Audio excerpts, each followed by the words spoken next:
This is the most important part of the visitor center. This is the amazing story of religious liberty, which happened first in our country and first in Rhode Island.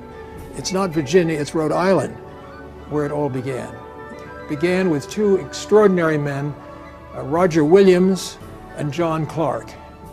And they had been ministers in the Massachusetts Bay Colony, and they had actually been forced out because they were considered too liberal. And they put together an incredible charter, which after years they got the King of England, King Charles II, to sign. The King's idea, he called it the lively experiment.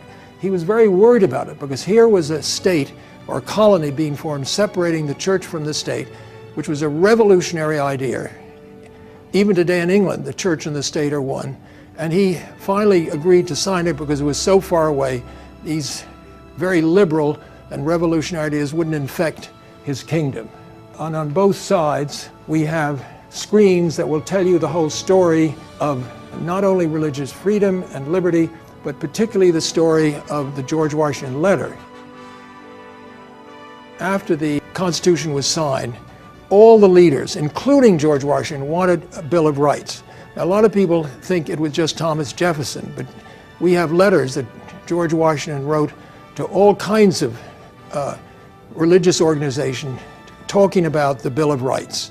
In 1790, he comes to Rhode Island and he is met by the leaders of the community. One of them was a man called Moses Seixas, who was a leader of the Jewish community, who presents him a letter.